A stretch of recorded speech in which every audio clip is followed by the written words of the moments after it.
Hello and welcome. You're watching Newsx. I'm Arzu Seth, and today, at a very special occasion, which is the 75 adoption of the Constitution, and entire nation is celebrating it. And also to talk about more, not only about the Constitution, but about the issues taking right now in the capital.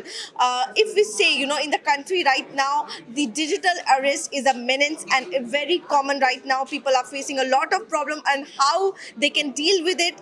Joining us, a very special guest with us, Muktesh Chander, who is the former DGP of Goa and also Special CP Technology Delhi. Sir, thank you so much for talking to us. Thank you for Sir, inviting when me. we say digital arrest, can you please brief us about what is digital arrest? First of all, let us all understand that there is no such thing called digital arrest.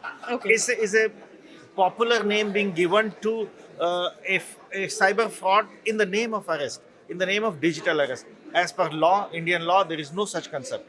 First of all, Okay. so anyone who talks says that you are under digital arrest is a fake. Arrest is always a physical phenomenon, and criminals are using fear which they install in you because they claim that you in your parcel some drugs have been found, or you are involved into pornography, or you are involved into child trafficking and something like that. The second fundamental principle should be, if you have not done anything wrong, then there is nothing to fear. You shouldn't fear at all. The moment you hear that there is a fake CBI or there is a digital arrest, and you panic, and in that panic mode you lose senses, your rational thinking goes down. uh, it is like, a pigeon when he sees a cat, he is almost immobilized. This fear psychosis is being used by these criminals, who are not even cyber criminal. It is not even a cyber crime. It is a basic extortion technique used by criminals, of course, using cyber means. They are using mobile, they are using Skype, they are faking a studio, claiming to be police officers, sitting in uniform and posing as CBI, ED, or Reserve Bank of India, and all kinds of things. Basic understanding of Indian legal system is important. Number one, no digital arrest concept in India. Number two, if you're not done anything wrong, nothing is going to happen to you. Don't panic. Number three, it is all happening by a call. You can simply disconnect a call and dial 112 and you'll get advice. You dial 1930, you'll get an advice. You call your friend or a lawyer or somebody, banker, and he will advise you that it is a fraud. Sir, as you mentioned, you should cut the call. But when we interact with the victims, that they are telling us that they have been kept under the 12-hour digital arrest, or we can say the more than 12 hour they are under the arrest. So in that case, they are unable to disconnect the call. What they need to do at You that can time? always suppose, first of all, as I told you, you disconnect, nothing is going to happen to you. They may say that we'll come and arrest, let them come and arrest. There is a legal system in our country. So if a genuine police officer or ED or anybody comes, there is a process. If you are not involved into any crime, there is a process that will prove your innocence. They will have to prove your guilt.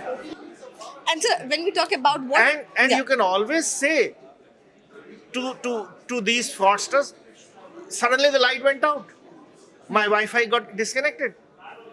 My signal stopped coming. You need to be smarter. My battery went down.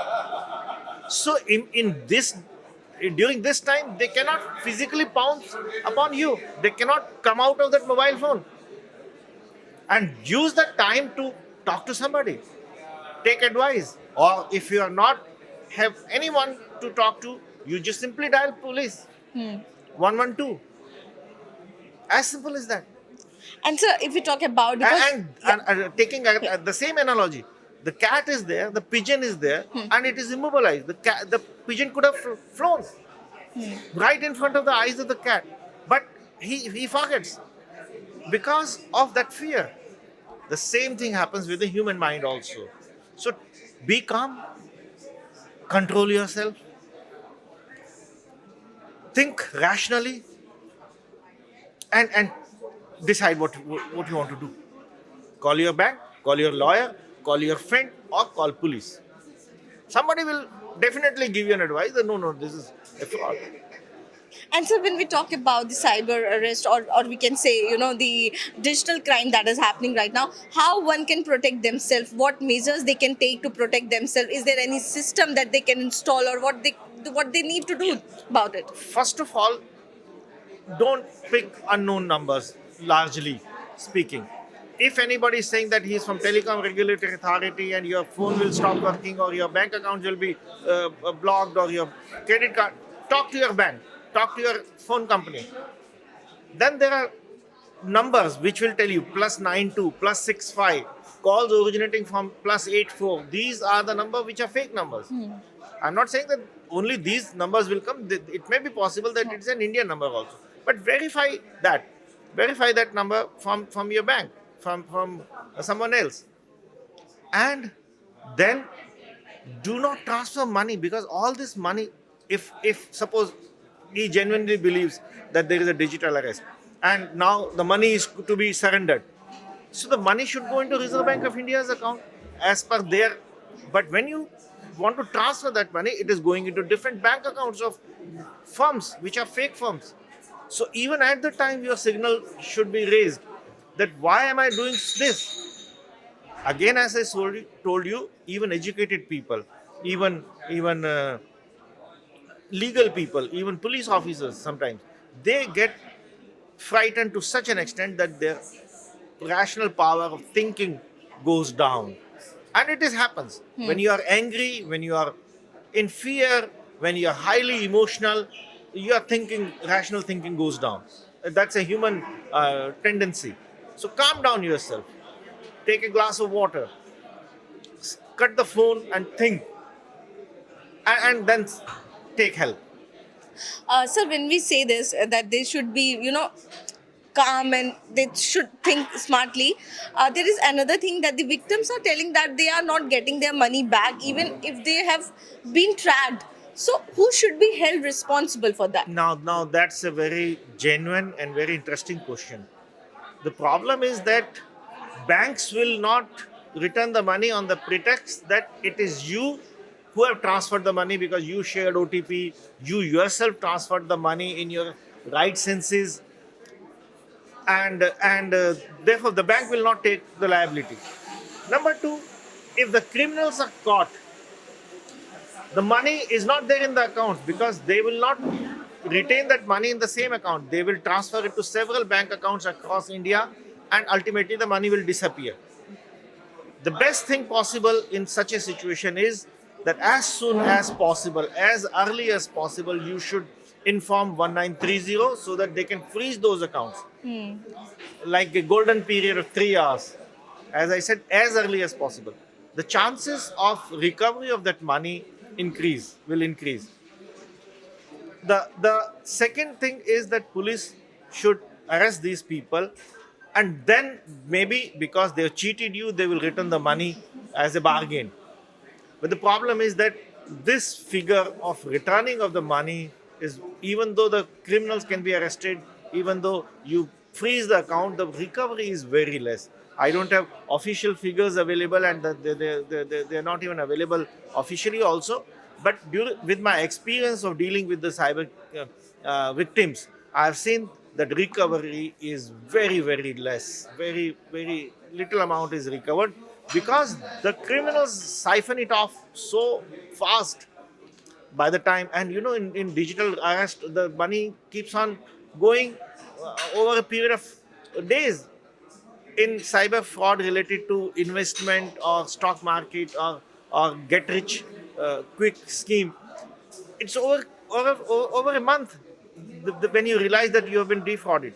By the time the money has jumped into 10 accounts. So you have dealt with several these type of cases. So what is the similar pattern that these digital criminals follow to trap these innocent people? Uh, Basic human weaknesses are being exploited. And the remedy is also basic.